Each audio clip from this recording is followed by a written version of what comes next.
This is kind of like a Rubik's Cube for anybody that knows that old 80s They're still puzzle. around. I know, but It's not gone. Rubik's Cubes are still around. We're not that old. I guess not. Okay. Hello and welcome to WTF, where we help you transform food in your kitchen. I'm Janie. And I'm Roman. And on this channel, we talk about unique ingredients, techniques, and show you new recipes for your kitchen. And this week is no exception. We are doing a brand new recipe that is inspired by a meal that I had several years ago over at the Modern in New York City, which is both a museum and a fantastic restaurant attached to it. And the dish was a sashimi carpaccio, but instead of just salmon or just tuna, they somehow made it into kind of like a checkerboard, and they're thinly shaved. They had some like delicious sauces that went with it, and it just stood out in my mind so much because I was like, this is one of the most creative things that I've seen, at a fine dining restaurant. So when we were talking about what do we want to do in the new year, I said, I once had this amazing dish. Roman, do you think you can take a go at it? He's like, yeah, of course I can. So, Sure. So we did, and today we're going to show you how to make your very own sashimi checkerboard mosaic at home.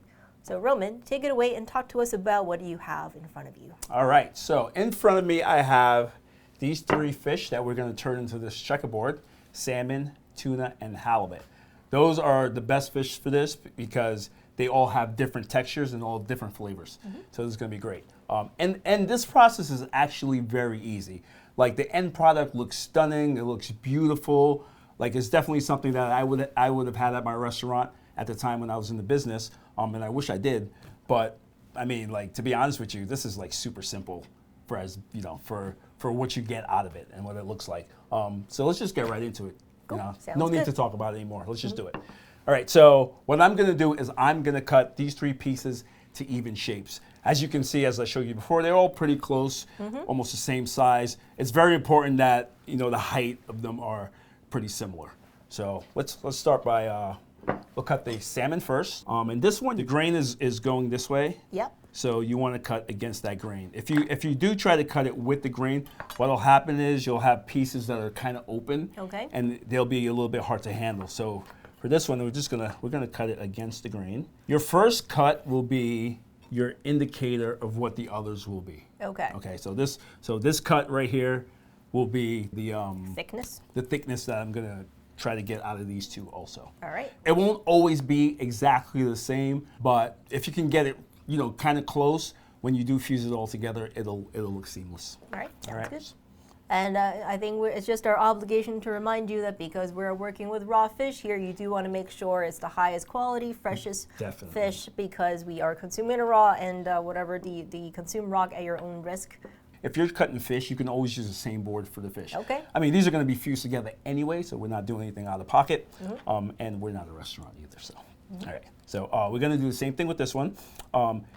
Halibut is a little bit different than salmon, whereas you can actually cut with the grain and it'll be fine. Okay. It's built a little bit different. We're going to continue the process and we're going to do exactly the same way.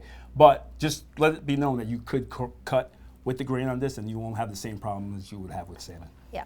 And these are the fish that we're picking today. You can use whatever super fresh fish that you can have. Exactly. I think one, because of the texture, but also we like the color combination. Yes. Very important, the color.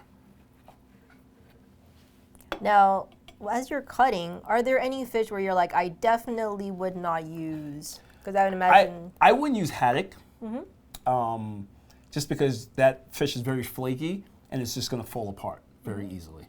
Cod, if you're going to, because halibut can be expensive, I would choose cod as a fish to use as opposed to halibut. But the other two, you can't really. I mean, you can kind of go to Arctic char for salmon, be it it's the same color. Tuna is in the class all by itself. Tuna is tuna, and you probably won't get anything that's going to look like that. All right. Now we're going to move to tuna. And tuna, again, you kind of want to cut against the grain. You see the way the grain's going here? It's going this way. So I'm going to cut against this grain. And the tuna's a little bit thicker, but I'm going to try to cut it to the same slice, because at the end, you're going to cut these. You're going to cut these all into little squares. Okay. And so it doesn't really matter, like, what you're doing here as far as like the length of the fish, because at the end you're all going to cut them all in the same pieces anyway. Okay. That first one has a little bit of a ridge on there, as you can see. So I'm just going to leave that on the side, Okay. and we'll cut off these pieces here. Okay, now that you have all your pieces cut and ready to go, I'm going to take each piece and I'm going to cut those into the little squares. We're going to try to get them as even as possible, but like I said before, they don't have to be exactly the same size. Okay. Now that we have our fish ready to go, lined up, we have another cutting board with a piece of plastic wrap already down on there. And we have our moo glue and our little sifter. And so what we're going to do is we're going to add the moo glue to the sifter carefully because you don't want to lose any of that. That's why I have it in here just in case, you know, it does fall through. You can always, you know, go back into it. And I'm just going to lightly dust a little bit on the bottom there. Yeah, that's very light. And you're just doing this because once you lay it down, you're going to separate the pieces together. So in the end, you're going to push them all together. You want to have something on the base of it that's also going to help it seal. Okay. A moo glue, for those of you who don't know, it's transglutaminase, otherwise we call it meat glue, and it bonds proteins together in primarily animal-based products. All right. So now we're ready to go. So we're just going to go 1, 2, 3, 4, and now we're going to go opposite. We'll go. Oh, actually, you know what? Sorry. So this always confuses me when I'm doing this. And also, you could do other patterns if you're like, my brain is exploding with creativity. Exactly. Yeah. All right, so now we're just going to lightly, again, sift some of the moo glue on top. So this is something that I like to also do while I'm doing this is I'll try to get underneath the sifter a little bit, and then I'll blow. What I'm trying to do is I'm just trying to get some into the crevices of the square. So I'll just lightly and I'll blow at the same time. Because this powder is very light, so just a little bit of blow will spread it out pretty evenly. So you're trying to get it between the slices right now. Exactly, Okay. and that's why I have them open. All right, here we go.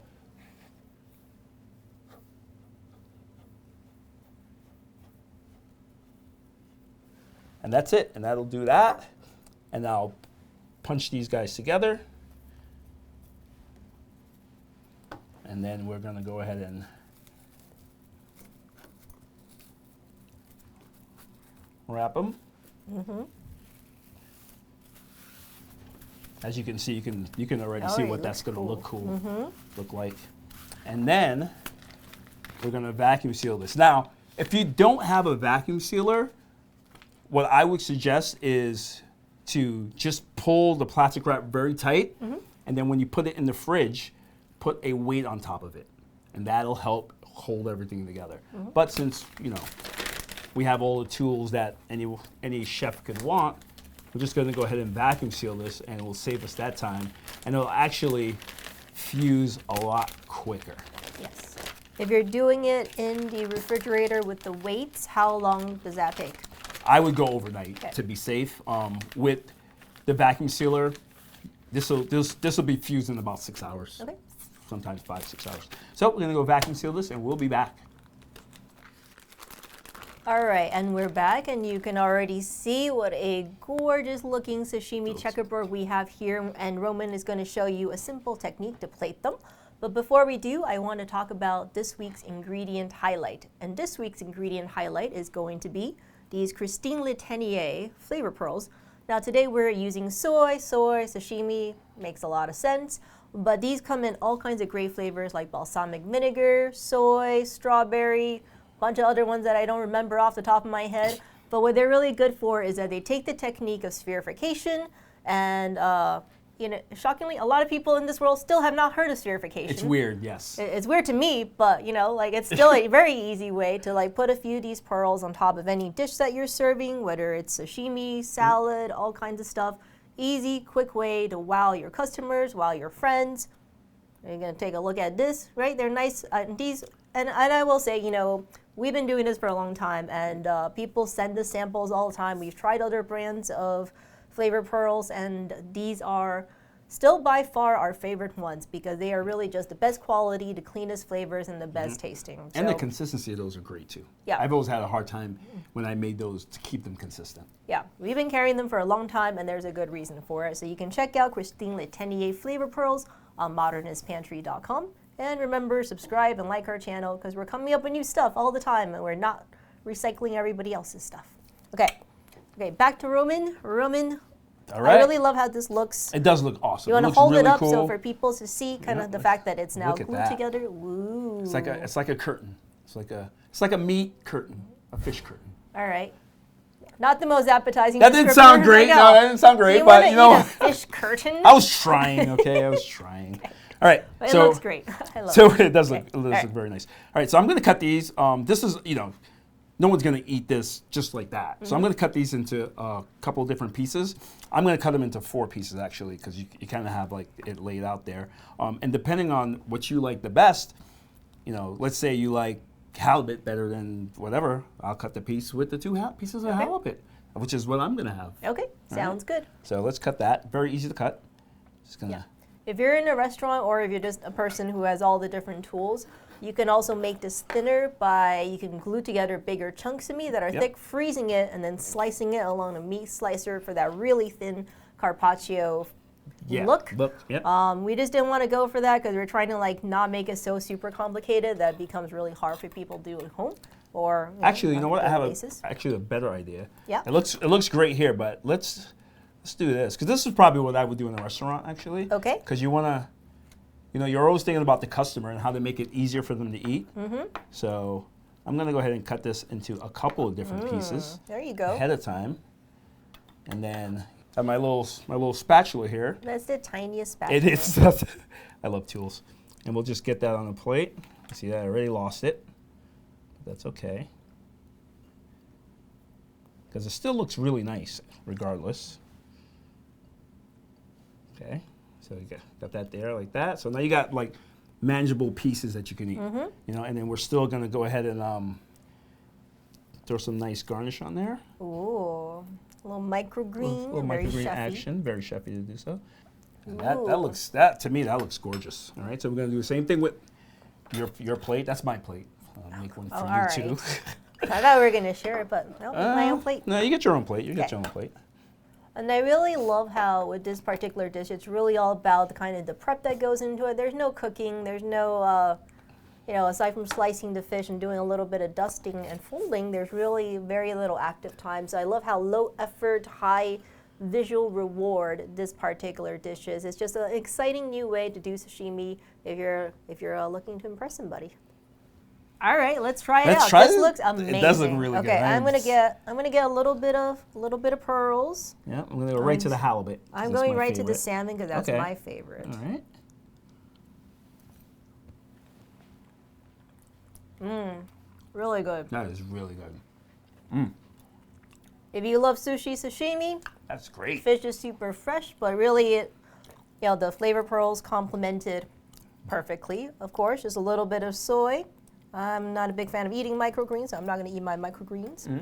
But I love, this dish is really all about the presentation. If you love sushi sashimi, it tastes like sushi sashimi. Yeah. But it just looks so good. I think great idea cutting everything into the bite-sized pieces. And I don't think that anybody would be disappointed serving this, eating this, and enjoying it on a plate. Nope.